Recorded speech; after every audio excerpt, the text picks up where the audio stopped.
Well, I know some of you have been growing things, particularly during lockdown. Many of us became gardeners, sometimes for the first time.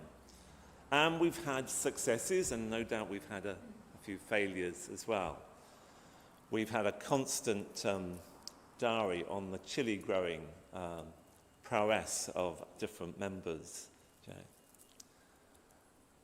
Where I live, right next to the Cause End Church, we have a field that some weeks ago was harvested. The combine harvester came out. It's not a very big field, so it seemed to just take an instant, and they'd gathered all the grains. And we've got just a few pictures to show you now from that harvesting. So it was, we'll move on. So they were all put into, or the straw was put into bales, the grains were collected up and taken off. And these bales of straw have remained for a while, but then they too were harvested, collected up, and taken off on that trailer. But there's always a few grains left. And these are my gleanings. You know the word gleaning, Samuel? Have you ever heard that word? Gleaning. You have? Good for you, good for you. Gleanings. And this goes back centuries, millennia, that people have gathered gleanings. And in Bible times, a little bit of the field was left.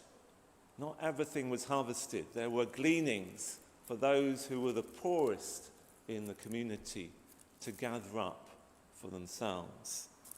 Now, I'm not quite sure what to do with these. My mother used to feed the chickens with any gleanings that she found, but we'll make some use of the gleanings from that field. Later we'll hear about Ruth and how she went into the fields to collect those gleanings to feed herself and her mother-in-law. There have been other crops too in Cause End. I think the next one shows what is that? Do you know what that is? It's a vine. Can you see the grapes? Oh, there they're the grapes. I meant to bring a few to just prove they are real. It's an amazing crop this year, and if there are any winemakers in the congregation or anyone you know, do let me know. It'd be good to make use of those grapes. There have been other harvests too. We've been growing courgettes. Oh, this one slightly oversized. It's become a marrow. Do they eat marrows at one can? Oh, yeah. There you are. Oh, well, we'll put that in the collection.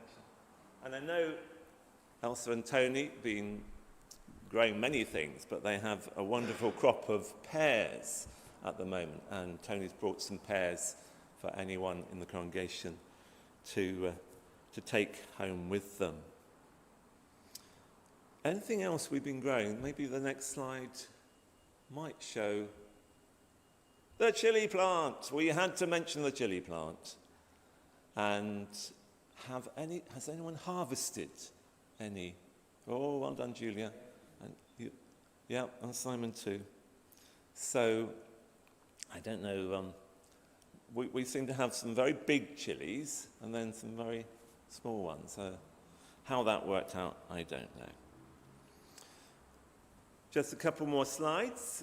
There's very confused apple tree on the meadow at Cause End. It's decided to, I think the deer ate all the previous apples, so it's decided to blossom again. I don't know if that's a sign of climate change. And then the final one was making hay while the sun was shining yesterday. So it was a little work party gathering the hay from the meadow as we develop a wildflower meadow there. So much to give thanks for at harvest time. We give thanks.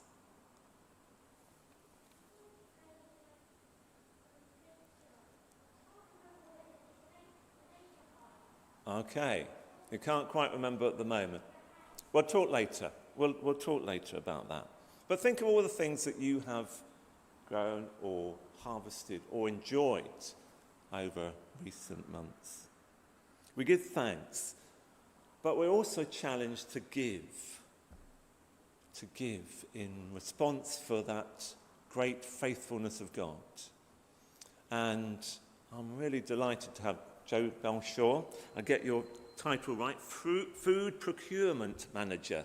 You've got a wonderful, one of those typical modern titles, Food Procurement Manager. It sounds very posh and impressive, and we're delighted, Joe, to have you here.